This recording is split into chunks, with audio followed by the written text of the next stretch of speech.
So here's our pre-completed product, a 2-foot wall, sitting in our prefab yard. Now, if you're a 17-year-old kid and you're showing up on a construction site, just knowing how to cut 21-inch studs that end up equaling 24 inches end to end could mean the difference between a $10 to a $15 an hour job. They might want this end capped, which means I would have to use a 24-inch stud at the top to cap it if I'm using it structurally, and a 24-inch cap at the bottom. Now,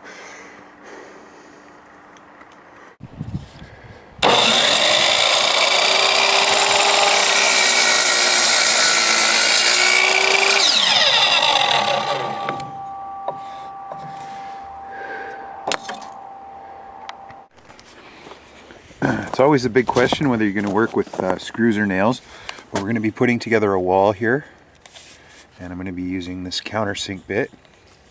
So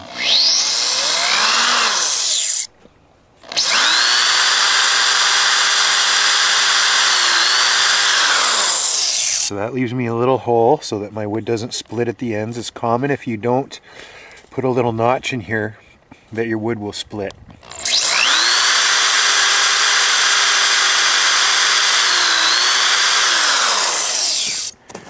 Then we go on to our next line because we're going to be putting nails through these, and we're going to set our countersink here.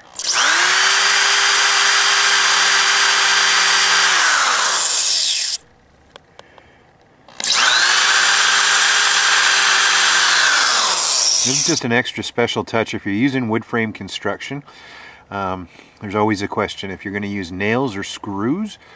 I always suggest when you can use screws, keep a lot of bits and some silicone handy, but screws make for a much sturdier structure.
We can do that if we're going to use nails.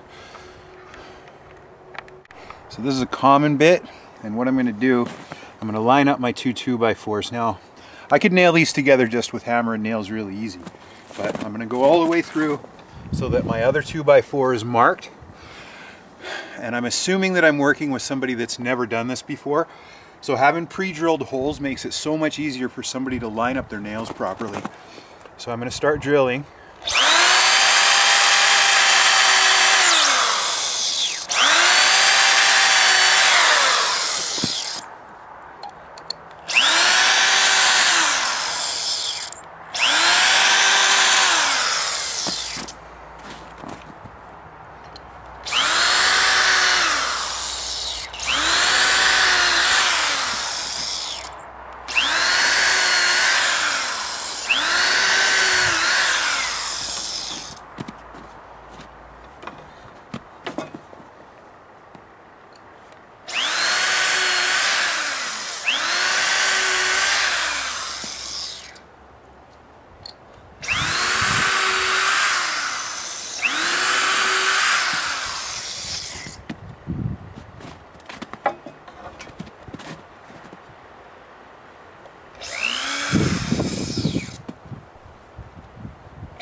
again, that's just a thin bit. It's a little thinner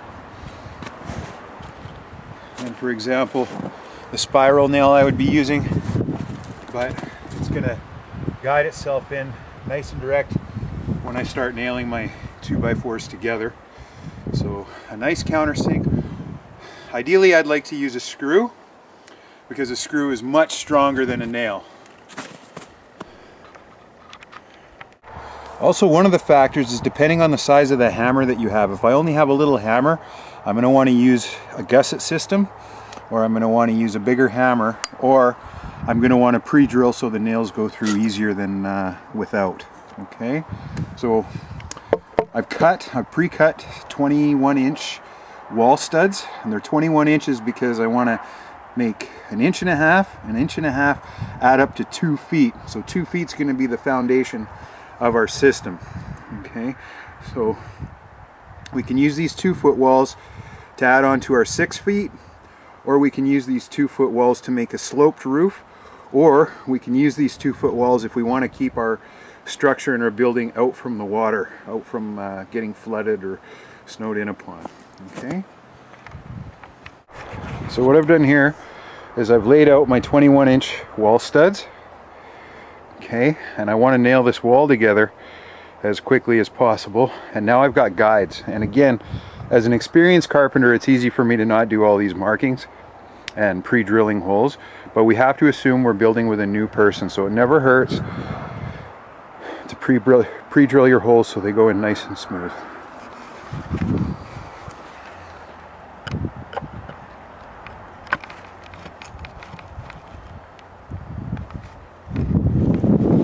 Setting up my wooden plank system here.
So what I've done is I've laid this all out, forgive my crappy filming, so that I can build an absolute 2-foot high pre-structured deck, roof, or floor joist.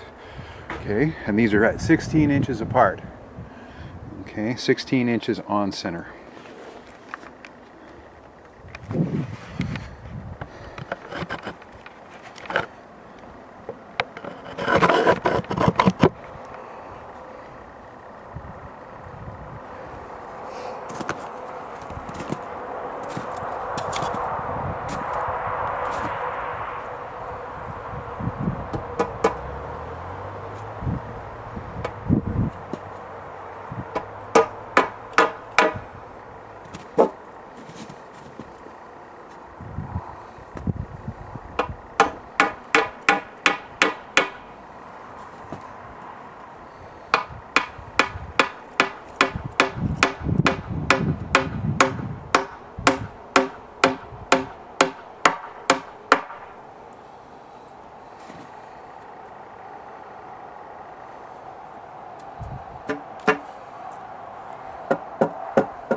So as you can see, I've got pre-drilled holes here, and makes my nails going in really easy, especially with all this snow. It's really hard to build in snow, keep things perfectly straight and flush. So the nails make great guides.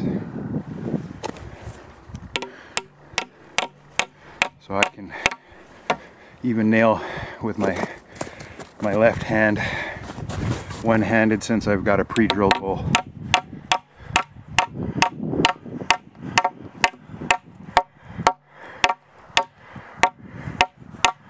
And therefore my nail won't bend, and I'm happy about that.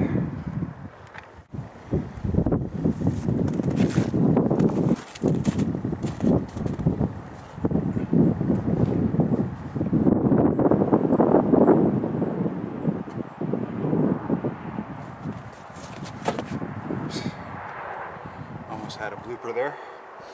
Got my holes in place so I know where my measurements are going to go. I really like building in a non-rushed atmosphere like this, where I can do everything right, teach people the right way to do it. Just got to clear some of this ice off of here.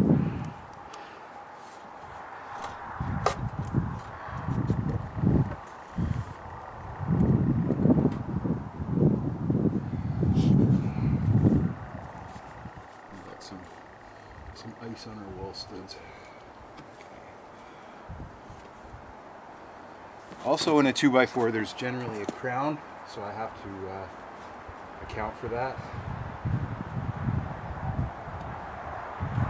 As I build this, that means that there's a curvature in the 2x4. Okay? That's fairly commonplace.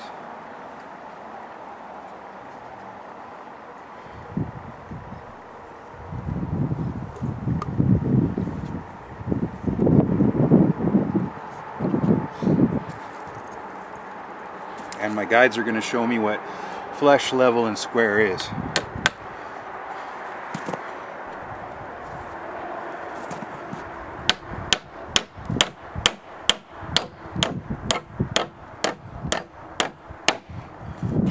We'll use screws on the next wall so you can see how stable and sturdy those are, but we've got a nice nailing system here with the pre-drilled holes.